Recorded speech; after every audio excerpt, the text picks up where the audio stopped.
Hello दोस्तों। मेरा नाम नाजिया है। मैं एक मिडिल क्लास फैमिली से हूँ। मेरे हस्बैंड सरकारी बैंक में जॉब करते हैं। मैं भी होटल मैनेजमेंट पढ़ी हूँ और एक होटल में रिसेप्शनिस्ट का काम करती हूँ।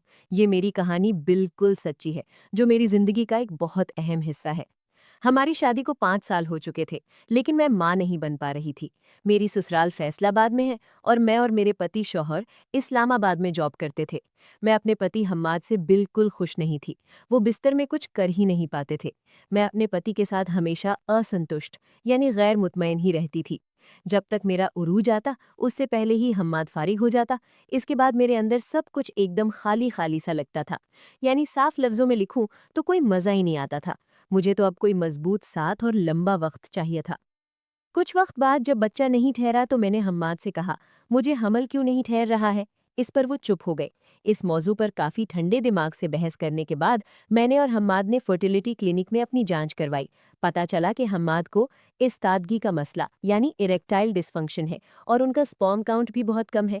उनसे बच्चा होना नामुमकिन था। जब डॉक्टर ने मुझे रिपोर्ट के बारे में बताया तो मैं समझ गई कि मेरे पति में कमी है। चूंकि उस दिन वो मेरे साथ नहीं आए थे, तो मैंने उन्हें क्लिनिक की रिपोर्ट नहीं दिखाई। इसकी कुछ वजूहात थीं जो मैं आपको आगे बताऊंगी। जब मैं घर आई और मैंने खुद से इस बारे में बात नहीं की, तो कमाल की बात यह हुई कि उन्होंने भी मुझसे कुछ जानने की दिलचस्पी जाहिर नहीं की। इससे मुझे समझ आ गया कि उन्हें शायद इस बात का एहसास है कि वो मुझे हामिला करने में नाकाम है।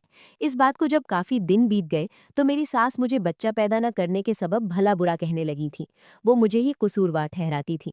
मेरे मन में तो आता था कि कह दूं कि तुम्हारे बेटे में ही कमी है, लेकिन ऐसा कहने से कुछ हासिल होने वाला नहीं था।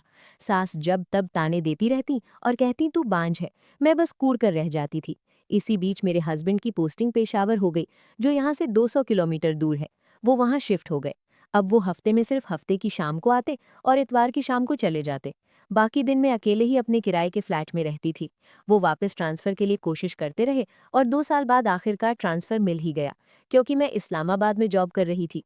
लेकिन इन 2 सालों में वो हुआ जिसकी मुझे चाहत थी। हमारे होटल के स्टाफ में मैनेजर के ओहदे पर काशिफ था। उसकी लाइफ में भी बहुत प्रॉब्लम थी। उसकी वाइफ इनफर्टाइल थी। काशिफ अपनी बीवी से हमेशा नाखुश रहता था। मेरी और काशिफ की नज़दीकियां धीरे धीरे बढ़ती गईं। एक वक्त आया जब हम दोनों अपने सारे सुख दुख शेयर करने लगे। हम एक दूसरे से बंधते चले गए। हमारी रिलेशनशिप मजबूत होती गई। इस रिश्ते की सीक्रेसी आज तक हम दोनों ने बरकरार रखी है। काशिफ हर शाम मेरे साथ होता। ढेर सारी बातें होती। एक तड़प, एक चाहत। हम दोनों एक दूसरे की ज़रूरत बन चुके थे। हम दोनों शॉपिंग करते, सिनेमा देखते, कभी डिनर रेस्टोरेंट में तो कभी मेरे फ्लैट में ही होता। लेकिन रात में जब वो अपने फ्लैट जाता तो मैं तड़पती रहती, पर उसे रुकने को कह नहीं पाती थी। हमें ज़्यादा इंतज़ार नहीं करना पड़ा। जुलाई का महीना था। काशिफ रोज की तरह आज भी मुझे होटल से छुट्टी के बाद अपनी कार से ड्रॉप करने आया। उसने मेरे साथ चाय पी। रात काफी हो चुकी थी। पर्सनल बातें होने लगी। मुझे बच्चा क्यों नहीं हुआ, तेरे हस्बैंड कैसे हैं। मैं भी उससे पूछने लगी कि तुम्हारी बेगम में क्या कमियां हैं, तुम मुझसे क्यों खुश नहीं हो। यही सब बातें करते करते रात के 12 बज गए थे। अगले दिन छुट्टी थी। तभी बाहर आंधी तूफान और तेज बारिश शुरू हो गई। मैंने रोका, नहीं, बाहर आंधी तूफान चल रहा है, आज यहीं रुक जाओ। काशिफ बोला, नहीं रानी, समझो, हम दोनों एक दूसरे के दिल में रहते हैं और यहीं तक अच्छा है। रात में मैं तुम्हारे साथ यहाँ रहा तो गड़बड़ हो जाएगी। वैसे भी मैं तुम्हारे हुस्न पर फिदा हूँ। उसकी इतनी खुली बात सुनकर मैं हैरान भी थी और मन ही मन खुश भी। मैंने उसे बहुत रोका, मगर वो ना रुका और चला गया।